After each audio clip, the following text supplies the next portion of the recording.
Faleminderit.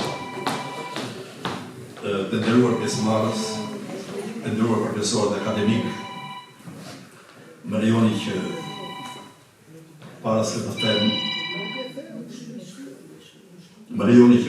them disa mendime e mia modeste për masakrën e Pilatit, t'i bëj omarsh jetës dhe veprës së profesor Selman Sheme, i cili u nda në kjo jetë në orët e para pas pesnate të 23 marsit. Profesor Dr. Selman Sheme ka kryer studimet e larta në Universitetin e Tiranës në degën Histori Gjeografi në vitet 64-68 dhe në vitin 1969 u emërua në Universitetin e Shkodrës, atëherë Instituti i Lartë Pedagogjik i Viktor Akurgjit, si pedagog i gjeografisë rajonale dhe të botës. Dhe pas një karriere të gjatë prej 28 vitesh, Selmani nga viti 97 në 2021 është profesor, ka qenë profesor pranë Departamentit të Gjeografisë në Universitetin e Tiranës, ku dha leksione në lëndët hyrje në gjeografinë rajonale dhe gjeografinë e industrisë. Ndërkohë, në vitet 97-2005 ishte profesor i lëndës Gjeografia Regionale e Botës në Universitetin e Tetovës. Në vitin 1992 zgjidhet anëtar i Komitetit Shkencor Ndërkombëtar pranë Fondacionit Emanuel për Jugun e Botës dhe në vitin 1994 në kryetar i Këshillit Kombëtar të Gjeografisë pranë Ministrisë së Arsimit dhe Shkencës.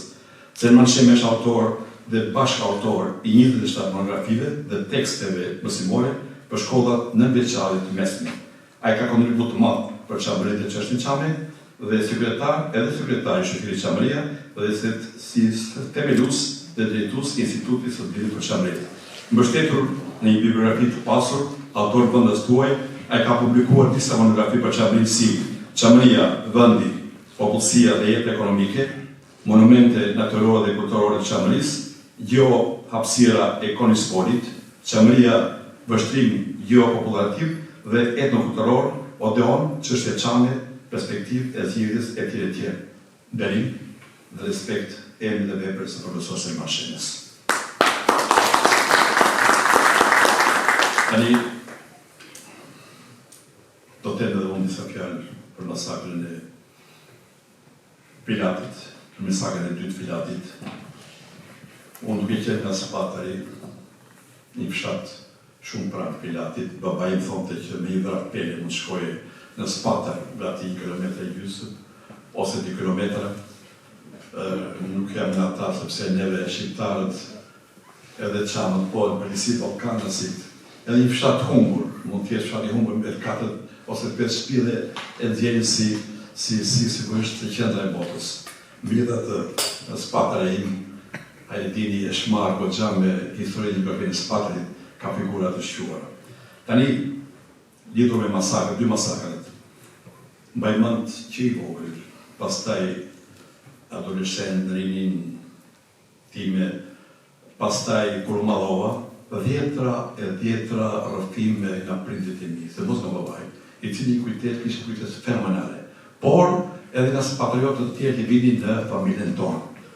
Në një farë kuptimi, unë jam ushqyer me këto kujtime për 2 masakra. Tani këtu kemi Leonardin, Demin, pasë të filloj, mbaj mend dhe kam pas mik Petritin. Petriti ka qenë nga partizanët e parë të antifashistëve. Po të kapojmë me gradën Haridin, në Toger, Petriti, Kasem, Patrik Petrit të Demi, Petrit Demi, si partizan. Nese, mbaj mend erdhi vite shpesh në muze dhe mes të tjerëve më flet për 1 ose 2 marsin, kur Petriti i shoqëruar nga 3 partizanë të amit grek, kaloi orë të tëra në familjen tonë në Spatar. Sepse Petriti e kishte mik xhaxhan tonë, Selmanin, i cili ishte aktivist e lëvizjes antifashiste, dhe mbante mend edhe gatimet që i bën. Thotë nga ora 1 natës, dolën nga shtëpia, Selmani na përsoti deri jashtë, mas u shpunë shokët e mirë, thotë partizan grek, i them Selman, ishte data 2 mars, me familjen dhe që nesër ose pasnesër largohu për Shqipëri. Sepse këta të embetuar edhe maset e qamve do të ktherin. Dhe vërtet të ndodhi data 7-8 mars Xhani u vra e më natë pastaj. Tani, Haridini, po një kjerigja, profesor Plumi gjithashtu kjerigja, dhe por rritë vërtetës në bisedat që bënin, në shpinë tonë, më në fund thonin bënin shumë pyetje. Që kishim bërë? Kuj kishim bërë në qafë nësë, në motis patriotët? Ne kishim një sira, thonin ata, me krishterë, edhe në vëllë, edhe me grek. Shpinë tonë, por dhe familjet e tjera të spatrit, morën në mbrojtje vëllezit tanë nga Kastria. Edhe sot si që kanë më bie në kokë pyetje të parë të mi, që kishim bërë që na vranë barbarisht. Më lejoni të citoj një pjesë nga letra që Musa Demi i dërgon Theodori Vitos, njëri prej drejtuesve të EDES-it, publikuar nga Haridini Sufi. Haridini s'ka marrë leje, por po e citoj të letra. Është shumë interesante letra. Është dërguar në gusht të vitit 1924. E mi saktë? Çfarë shkruan Theodori Vitos? Kemi jetuar në miqësi dhe në paqe si vëllezër, kur të krishterët e fshatrat të Filatit ishin në rrezik nga propaganda e huaj që nxiste vllavrasje dhe përçarje. Muslimanët morën në mbrojtje shumë të krishterë dhe u shpëtuan atyre jetën, ndjenjën dhe pasurinë. Dhe tani, shkruan Xhamusaj, ka koha që atë akt të lartë që kryen çamat musliman ndaj vëllezërve të krishterë ta bëni dhe ju. Në fund të fundit jemi vëllezër të një gjaku. Ngritja e dorës dhe përgjakja e vllajt është turp i shëmtuar dhe historia do ta shënojë si një njoll të zezë. Dorës së zezë ju duhet t'i vini fred, siç ja vum dhe ne. Po për fat keq, zëvistët të betuar për shfarosje dhe largimin e popullit çame, me dhunë nuk i vonë fred dorës së tyre të zezë. Nëse masakra e parë e Pilatit, ajo shtatorit 1924 ishte epilogu tragjik i çamërisë, ajo e marsit 25 është epilogu të tragjikisë çame, ku dora e zezë e bandave të zebës masakruan barbarisht gra, mijë, burra dhe pleqe.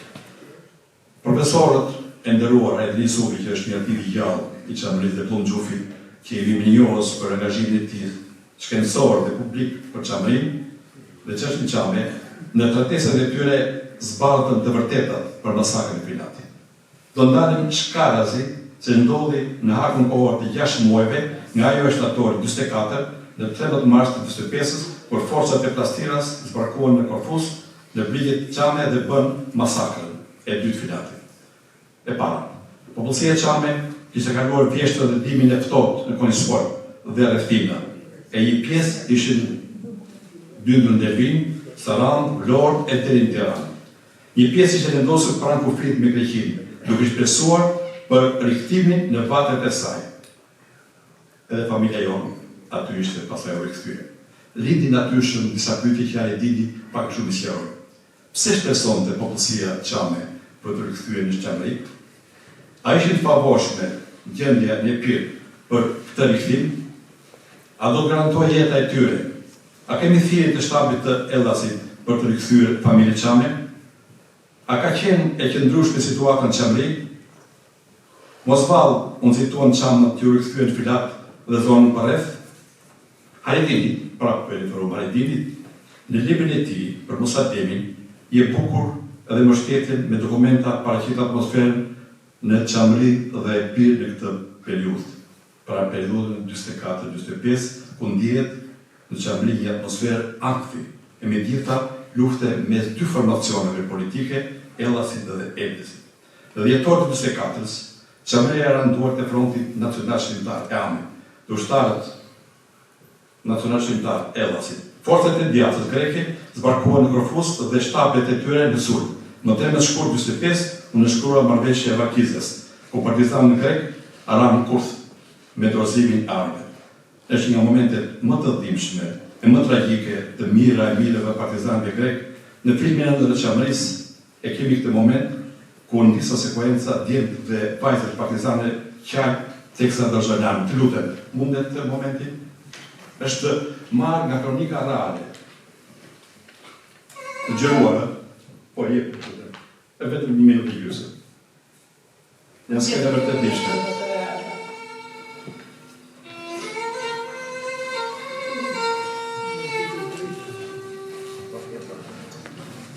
Ja, ky është momenti.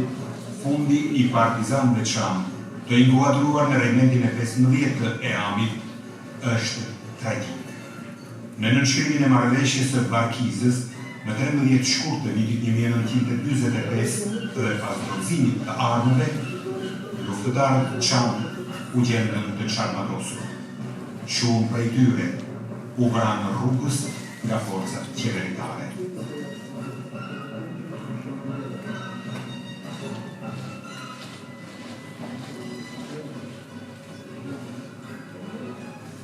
Stërnipër të Homerit që këndoi për ne.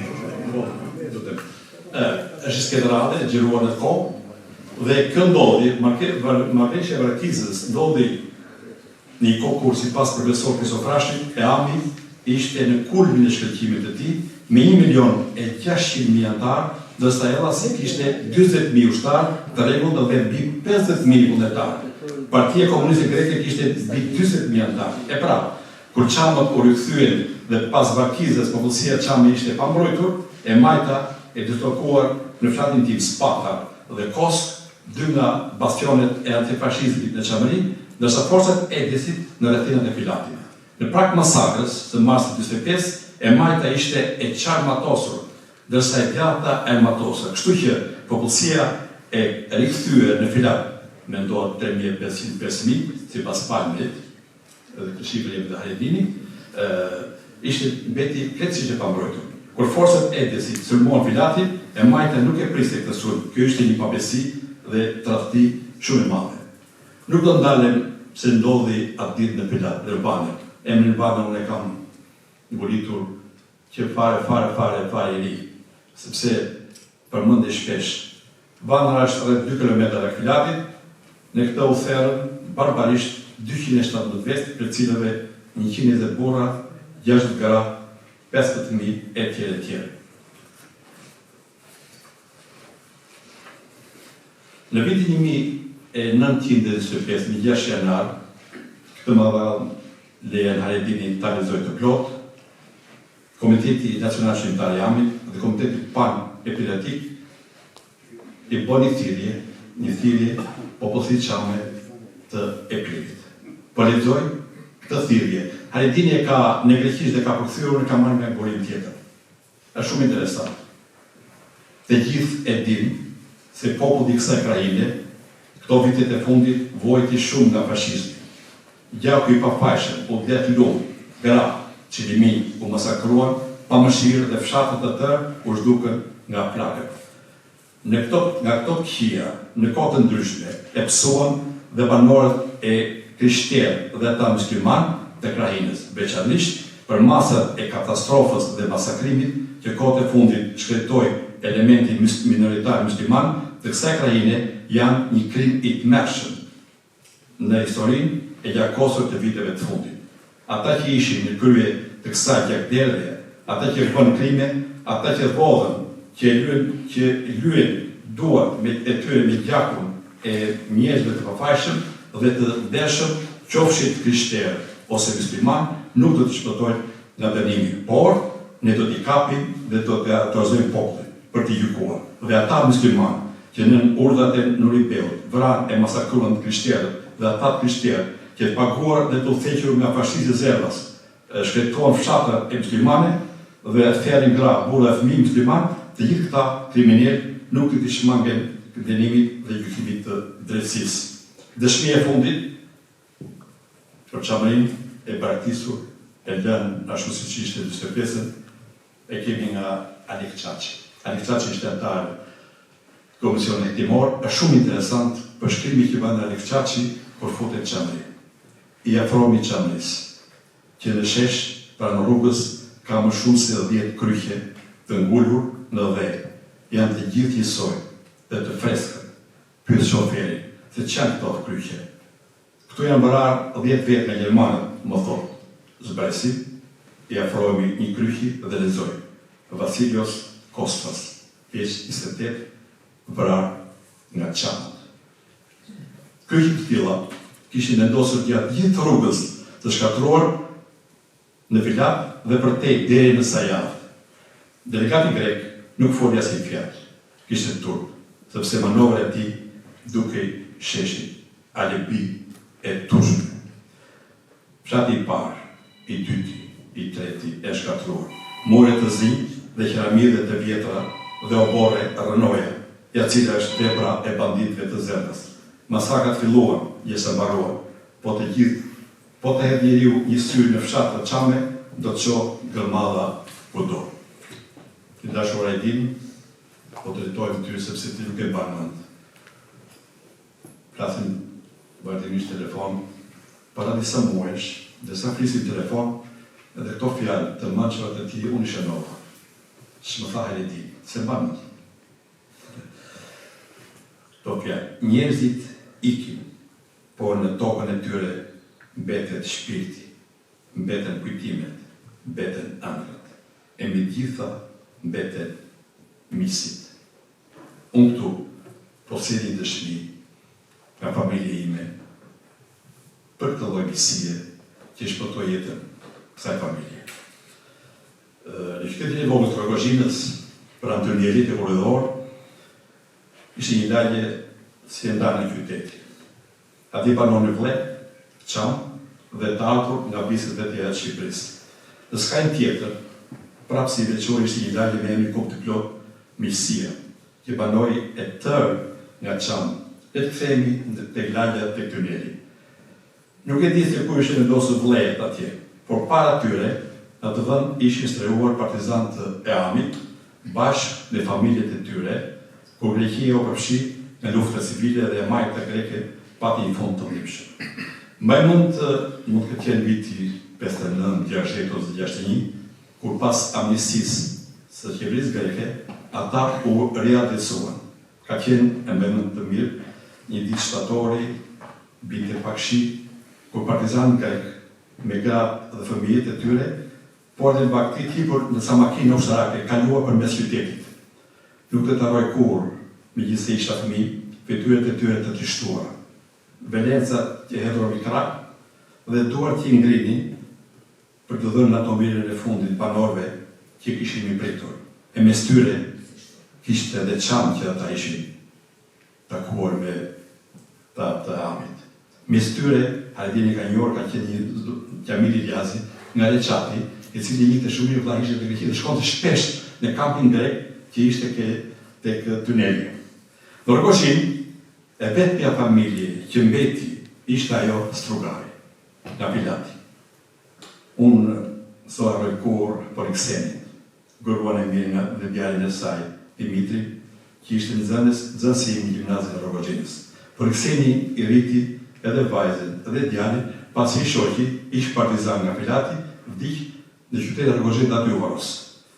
Babai im, Hajdini ka njërë nga afër, kur unë isha mësues në ndorinë e kur, thonte kujdes të nxënës, kujdes të djalë, është miku të shokse pa me kur. Ama, baj mend që një ditë të bukur më thotë, mbaje afër, ndihmoje të Dimitri. Bile më tha, thuaj edhe kolegët e të mësues që ta kenë kujdes. Unë e pyeta pse. Më tha, familja jonë ka patur misi me Panoj Strugari.